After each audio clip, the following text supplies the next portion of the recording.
Sir first registration ఇది $1,00,000 తర్వాత first registration కదా? అవునండి. సో ఇది ఇందులో రెగ్యులర్ టైమా? $1,00,000 ఇప్పుడు $1,00,000 ఒకటే కాదండి, ఇందులో వేరే మార్పులు కూడా కొన్ని వచ్చినాయి. మ్మ్. అందులో ఏంటంటే మనకు ఫీజు ఒకటి $215 యాడ్ చేసిండ్రు. ఇప్పుడు ఇంకోటి ఏంటంటే మ్మ్. ఇప్పుడు ఇదివరకు ఏమో మనకు ఇప్పుడు వైఎన్ఆర్ గారి పేరు పెట్టింది అనుకోండి, ఈహా టీవీ H1B ఫైల్ చేసుకున్నారు, వైఎన్ఆర్ పేరు గారు పెడితే ఒక్కసారే ఉంటది అన్నట్టు మీ పేరు. మ్మ్. కానీ ఇప్పుడు ఏంటంటే వైఎన్ఆర్ కు అందులో లెవెల్ ఆఫ్ సాలరీస్ ఉంటాయి అన్నట్టు. Okay. Level of salary high salary అంటే 4th లెవెల్ ఉందనుకోండి, మ్మ్. వైఎన్ఆర్ గారి పేరు 4 సార్లు వేస్తారు చిట్టి అందులో. ఓకే. ఓకే. ఒకవేళ మీకు లో లెవెల్ సాలరీ ఉందనుకోండి ఒకటేసారి వేస్తారు అన్నట్టు చిట్టి. ఓహో. సో ఆ తేడా కూడా మనకి ఇప్పుడు ఉంది. మ్మ్. మ్మ్. అయితే మీరు అడిగినరు ఇది నార్మల్ టైమింగ్ ఏనా మ్మ్. లాటరీ రిజిస్ట్రేషన్ కంటే? ఎప్పుడు కూడా ఇది normal timing. 4th to 19th regular time. అంటే ఖచ్చితంగా 4th to 19th అనేం కాదు, March 1st నుంచి March 30th లోపల ఎప్పుడైనా డేట్ ఫిక్స్ చేస్తారు. మార్చ్ లో ఉంటుంది. మార్చ్ లో ఉంటుంది. సో ఈసారి కూడా వాళ్ళు March 4th నుంచి March 19th అంటే దాదాపుగా ఒక 2 weeks టైం ఇచ్చారు మనకు రిజిస్ట్రేషన్ చేయడానికి. So employees based on salary application forms ఇస్తారని చెప్తున్నారు కదా, లో శాలరీ అయితే ఒకటి. సో ఆ శాలరీ క్రైటీరియా ఏమన్నా ఉందా సార్? అది ఏమన్నా ఇచ్చారా? ఎంత శాలరీ ఉంటే ఏంటి అని ఇచ్చిండ్రు. ఒకసారి ఎక్స్ప్లెయిన్ చేయగలరా? అంటే ఇప్పుడు డిపార్ట్మెంట్ ఆఫ్ లేబర్ అన్నది ఆల్రెడీ ప్రివేలింగ్ వేజెస్ మనకు ప్రిస్క్రైబ్ చేసింది. ఆ ప్రిస్క్రిప్షన్ ఆల్రెడీ ఆన్లైన్ ఉన్నది, మనకి ఎప్పటి నుంచో ఫాలో అవుతారు అన్నట్టు. H1B ఫైల్ చేసేటప్పుడు ప్రివేలింగ్ వేజులు తీసుకొని ఆ ప్రివేలింగ్ వేజులు ద్వారా మేము ఫైల్ చేసుకుంటాం అన్నట్టు, ఎప్పటి నుంచో ఉంది. అయితే ఇప్పుడు కొత్తగా వీళ్ళకి పెట్టింది ఏంటంటే, ఒకవేళ వైఎన్ఆర్ కనుక హై లెవెల్ సాలరీ అంటే 4th లెవెల్ సాలరీ వచ్చిందంటే వైఎన్ఆర్ పేరు 4 సార్లు వేస్తారు లాటరీలో. ఓకే. ఓకే. ఒకవేళ వైఎన్ఆర్ కనుక లో సాలరీ ఉంటే ఒకటే నెంబర్ ఇస్తారు అన్నట్టు ఈసారి. అంటే హయ్యర్ సాలరీ ఉన్న వాళ్ళకు లాటరీ తగలడం ఎక్కువ ఛాన్స్ ఉంటుంది. ఎక్కువ అవకాశం ఉంటుంది. 4 అప్లికేషన్స్ వాళ్ళే ఉంటాయి కాబట్టి. 4 అప్లికేషన్స్ వాళ్ళే ఉంటాయి కాబట్టి. ఏంటి సార్ ఈసారి మార్పులు ప్రధానంగా? మీరు కొన్ని డెకేడ్స్ గా చూస్తున్నారు. ఈసారి ఇప్పుడు H1B రిజిస్ట్రేషన్ చేసుకుంటున్న వాళ్ళు కేర్ చేయాల్సింది ఏంటి? కొత్తగా ఉన్న మార్పులు ఏంటి మీకు అనిపిస్తోంది? ఇప్పుడు మనకు ఈ H1B లాటరీ సిస్టమ్ అనేది 2007 లో వచ్చిందండి. అంతకుముందు 2005, 2006 లో ఏంటంటే ఏప్రిల్ 1st వీక్ అన్నది మనకు అక్టోబర్ లో H1B మొదలైందండి. అక్టోబర్ లో మా ఫిజికల్ ఇయర్ మొదలైంది అన్నట్టు.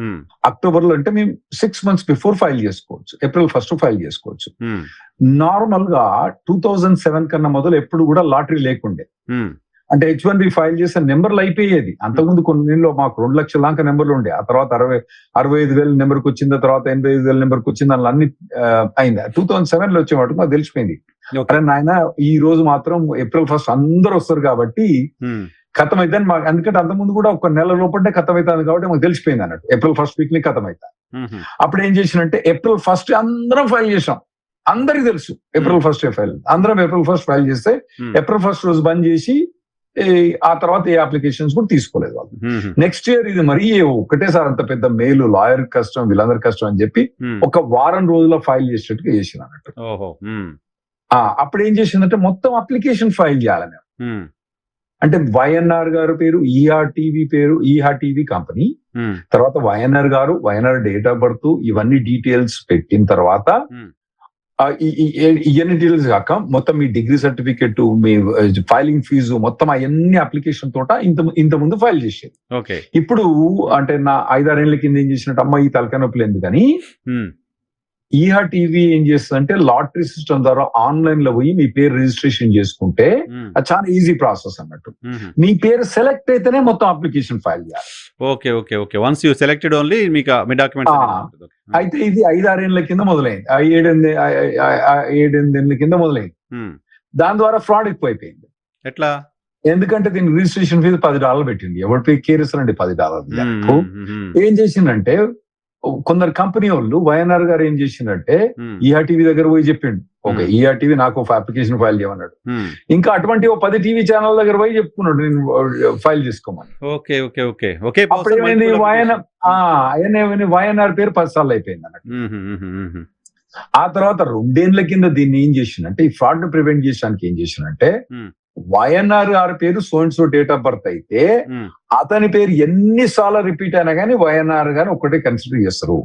అది 2 ఏళ్ల కిందనే మొదలైంది, అంటే 2024 మార్చినే ఆ సిస్టమ్ మొదలైంది అన్నట్టు. ఇప్పుడు వచ్చే వాటికి ఏంటంటే మనకు $215 ఫైలింగ్ ఫీజు ఒకటి. ఇంకోటి ఏంటంటే మనకు ఇప్పుడు ఈ వేజ్ బేస్ సిస్టమ్, అంటే మీకు మీకు లెవెల్ 4 శాలరీ ఉంటే 4 మీ పేర్లు పోతాయి, లెవెల్ 1 ఉంటే అది కొత్త సిస్టమ్ అది. ఇంకేందంటే ఇప్పుడు $100,000 ఫీజు అన్నది అప్లికబుల్ అన్నది. ఆ $100,000 ఫీజు ఒకవేళ ఈఆర్టీవీ కనుక యుఎస్ లో ఉంటే, మీరు వైనర్ గారు యుఎస్ లో ఉంటే ఈ $100,000 అప్లికబుల్ కాదు. ఓకే, బయట నుంచి ఒకవేళ కనుక ఈఆర్టీవీ యుఎస్ నుండి వైఎన్ఆర్ గారు కనుక బయట నుండి ఫైల్ చేస్తే మాత్రం అప్పుడు ఈ $100,000 అప్లికబుల్ అయింది. Okay okay. సో అయితే దీనివల్ల ఏంటంటే వైఎన్ఆర్ గారు ఈ యాక్చువల్ గా వచ్చింది దాదాపుగా 2-3 నెలలు అయింది కదా, ఇంత మటుకు నాకు తెలిసిన ఒక్క నాదుడు కూడా $100,000 పే చేయలేదండి. అంటే ఇది లాటరీ సిస్టమ్ కే కాకుండా అంతకుముందు మీరు H1B అయ్యి ఇండియాలో స్ట్రక్ అయినా కూడా ఇదివరకు H1B ఫైల్ చేసుకొని మళ్ళీ పిలిపించుకోవచ్చు కంపెనీలు. అవును. కానీ ఇప్పుడు కొత్తగా ఏంటంటే మీరు ఇండియాలో స్ట్రక్ అయితే మీకు $1,00,000 కడితేనే H1B ఫైల్ చేయొచ్చు. నాకు తెలిసిన ఒక్క కంపెనీ కూడా ఎవడు కూడా $1,00,000 అప్లై చేయలేదు ఇప్పుడు 4 months లో. ఈ 3-4 months లో ఎవరు కూడా అప్లై చేయలేదు. ఓకే. సో ఇప్పుడు H1B ఓన్లీ ఎంప్లాయీస్ కి మాత్రమేనా సార్ ఇప్పుడు అప్లై చేసుకోవడం? స్టూడెంట్స్ కూడా ఇప్పుడు అప్లై చేసుకోవచ్చా? మళ్ళీ దానికి సెపరేట్ ఉంటుందా? స్టూడెంట్స్ ఎవరికైతే జాబ్ ఉందో వాళ్ళు అప్లై చేసుకోవచ్చు అన్నట్టు. స్టెమ్ ఎక్స్టెన్షన్ ఓపీటీ కానివ్వండి, ఓపీటీ కానివ్వండి, H4EAD కానివ్వండి, L1 మీద ఉన్న వాళ్ళు H1B ట్రాన్స్ఫర్ కానీ, L2 మీద జాబ్ చేస్తున్న వాళ్ళు కానివ్వండి, ఇంకా ముందు ఇప్పుడు జాబ్ లేకుండా H4 మీద ఉండి వాళ్ళకి జాబ్ వచ్చింది అనుకోండి. ఇప్పుడు మీరు ఇండియాలో ఒక 5 years ఎక్స్పీరియన్స్, 6 years ఎక్స్పీరియన్స్ ఉంది కాగ్నిజెంట్ నుంచి, ఆ అమ్మాయికి పెళ్ళయి యుఎస్ కి వచ్చింది, ఇప్పుడు వేరే జాబ్ వచ్చింది అనుకోండి. కాగ్నిజెంట్ అక్కడ H1B కానీ వేరే కంపెనీ అక్కడ H1B ఫైల్ చేయాలన్నా అక్టోబర్ దాకా వెయిట్ చేయాలి. వాళ్ళు ఇప్పుడే లాటరీ అన్నది ఈ March 4th నుంచి March 19th మధ్యలో చేసుకోవాలి. ఒకవేళ కనుక ఈ డెడ్ లైన్ మిస్ అయిందంటే మళ్ళీ నెక్స్ట్ ఇయర్ దాకా వెయిట్ చేయాలి. అయితే ఇప్పుడు జాబ్లు ఉన్న వాళ్ళు కానీ, జాబ్లు వచ్చిన వాళ్ళు కానీ, F1 ఏ వీసా మీద ఉన్న వాళ్ళు కూడా H1B ఫైల్ చేసుకోవచ్చు. అయితే ఇప్పుడు 100,000 ఫీజు అనేది ఇప్పుడు అడగరు వాళ్ళు. ఇప్పుడు ఎవరంటే వాళ్ళు లాటరీ వేసుకోవచ్చు. అంటే ఇప్పుడు వేరే కంపెనీకి ఉన్నాయి అనుకోండి, ఆ కంపెనీ జాబ్ ABC కంపెనీ అనేది ఇక్కడ బ్రాంచ్ ఆఫీస్ ఉంది, అతను ఇక్కడ జాబ్ చేస్తుండో అతన్ని వాళ్ళు H1 మీద అక్కడ తీసుకోదలుచుకుంటారు, ఇప్పుడు ఫైల్ చేసుకోవచ్చు. కాకపోతే లాటరీలో తగిలిన తర్వాత H1B ఫైల్ చేసేటప్పుడు $4,00,000 లేయి అని అడుగుతారు వాళ్ళు. ఓకే, జస్ట్ $250 పే చేసి ఇప్పుడు $215 అప్లై చేసుకోవచ్చు. కానీ తగిలిన తర్వాత, లాటరీ తగిలిన తర్వాత H1B అసలు ఫైల్ చేసేటప్పుడు డబ్బులు వేయి అని అడుగుతారు అప్పుడు. అప్పుడు డబ్బులు లేకపోతే వాళ్ళు అప్లికేషన్ తీసుకోరు. ఓకే. ఈ మార్చ్ లో జరిగే ఈ అప్లికేషన్ రిజిస్ట్రేషన్ ప్రక్రియని మీరు చాలా సంవత్సరాలుగా చూస్తూ ఉంటారు కదా. ఓ స్టూడెంట్, ఒక ఎంప్లాయో రిజిస్ట్రేషన్ కి వెళ్ళాలనుకున్నప్పుడు వాళ్ళ దగ్గర పెట్టుకోవాల్సిన డాక్యుమెంట్స్ ఏంటి? ఏ డాక్యుమెంట్స్ రెడీ చేసుకొని పెట్టుకోవాల్సిన అవసరం ఉంటుంది? ఇప్పుడు ఏం లేదండి, ఎంప్లాయర్ తన బేసిక్ ఇన్ఫర్మేషన్ ఇవ్వాలి. ఎంప్లాయర్ పేరు, ట్యాక్స్ ఐడి నెంబర్ ఇవ్వాలి. ఎంప్లాయీ బేసిక్ ఇన్ఫర్మేషన్ ఇవ్వాలి. ఇప్పుడు వాళ్ళకి ఎక్కువ ఇన్ఫర్మేషన్ ఏం అడగట్లేదు. నేనేమనుకున్నా అంటే LCA, లేబర్ కండిషన్ అప్లికేషన్ ఒకటి అప్రూవల్ అవన్నీ అడుగుతారు అనుకున్నాం. అవేమీ ఏం అడుగుతలేరు. బేసిక్ ఇన్ఫర్మేషన్ అడిగి వాళ్ళు అందులో ఈ అబ్బాయికి గాని అమ్మాయికి గాని మీరు లెవెల్ 4 పే చేసుకుంటారా, లెవెల్ 1 పే చేసుకుంటారా, లెవెల్ 2 పే చేసుకుంటారా, లెవెల్ 3 పే చేసుకుంటారా అడుగుతాను అన్నట్టు. అందులో వాళ్ళు టిక్ మార్క్ కొట్టిన తర్వాత మీ పేరు సెలెక్ట్ అయితే అప్పుడు మీరు అప్లికేషన్ ఫైల్ చేయాలి, పూర్తి అప్లికేషన్ ఫైల్ చేయాలని. ఓకే. ఈవెన్ డాక్యుమెంట్స్ ఆల్సో ఒకసారి ఫైల్ లాటరీలో వచ్చిన తర్వాత ఇంకా ఏమైనా మోర్ డాక్యుమెంట్స్, మిగతా డాక్యుమెంట్స్ అని అప్పుడే ఫైల్ చేయాలి. కాకపోతే ఏంటంటే ఈ అప్లికేషన్ అన్నది March 4th నుంచి March 19th మధ్యలోనే ఫైల్ చేయాలి. March 19th తర్వాత ఫైల్ చేయరాదు. ఎవరు ఫైల్ చేయాలి అప్లికేషన్? ఎంప్లాయరా, ఎంప్లాయా? ఓన్లీ ఎంప్లాయరే ఫైల్ చేయొచ్చు, ఎంప్లాయీ ఫైల్ చేయరాదు ఈ అప్లికేషన్. ఓకే. ఎంప్లాయర్ రిజిస్టర్ చేసుకొని, ఈఆర్టీకి రిజిస్టర్ చేసుకొని, వైఎన్ఆర్ గారి గురించి కానివ్వండి, స్వర్ణ గారి గురించి కానివ్వండి, వేరే వాళ్ళ గురించి కానివ్వండి, వాళ్ళు ఫైల్ తెలుసుకుంటే వాళ్ళు అప్పుడు వాళ్ళ అప్లికేషన్, వాళ్ళ ఇన్ఫర్మేషన్, బేసిక్ ఇన్ఫర్మేషన్ అక్కడ పెట్టి, ఆ తర్వాత మీరు లెవెల్ 1 ఫైల్ చేస్తారా, లెవెల్ 2 ఫైల్ చేస్తారా, లెవెల్ 3 ఫైల్ చేస్తారా, లెవెల్ 5 ఫైల్ చేస్తారా, ఆ డీటెయిల్స్ అందులో పెట్టి పంపించాలండి. అప్పుడు లాటరీ సెలెక్ట్ అయిన తర్వాత అప్పుడు మీరు H1B ఫైల్ చేసుకోవాలి. సో ఆల్రెడీ అమెరికాలో ఉంటున్న F1 OPTకి సంబంధించిన పిల్లలు కావచ్చు, స్టూడెంట్స్ కావచ్చు, స్టెమ్ OTPలో ఉన్న స్టూడెంట్స్ కావచ్చు, ఇది అడ్వాంటేజ్ అవుతుందా రాహుల్ రెడ్డి గారు? చాలా అడ్వాంటేజ్. బుడ్డల నుంచి అంతా మంచం మీద పడ్డట్టు. ఎందుకంటే మా ఎస్టిఫికేట్ ప్రకారం లాస్ట్ ఇయర్ 3,60,000 అప్లికేషన్స్ ఫైల్ అయినాయి. అందులో 60 to 70% అప్లికేషన్స్ అన్నది ఎవరు ఫైల్ చేసిండ్రు? బయట దేశం నుంచి ఫైల్ చేసిండ్రు. ఎవరైతే యుఎస్ లో లేరో వాళ్ళు ఫైల్ చేసిండ్రు. Only 30-40% of the people US లో ఉన్న వాళ్ళు ఫైల్ చేసిండ్రు. ఓకే. అయితే ఇప్పుడు ఏదైతే పిల్లలు ఉన్నారో F1 మీద వాళ్ళు లాటరీ ద్వారా పోవాలి కదా. అవును. లాటరీ ద్వారా పోయినప్పుడు వాళ్ళు బయట దేశం నుంచి వచ్చే వాళ్ళ దగ్గర నుంచి కూడా కంపీట్ చేస్తారు. ఈసారి బయట దేశం నుంచి ఎవడు రాడు, వచ్చినా కూడా ఒక 500, 200, 300 మంది తప్పితే లక్షల మంది అప్లికేషన్స్ ప్రాసెస్ చేయరు, ఎవరు కూడా ఫైల్ చేయరు అన్ని పైసలు.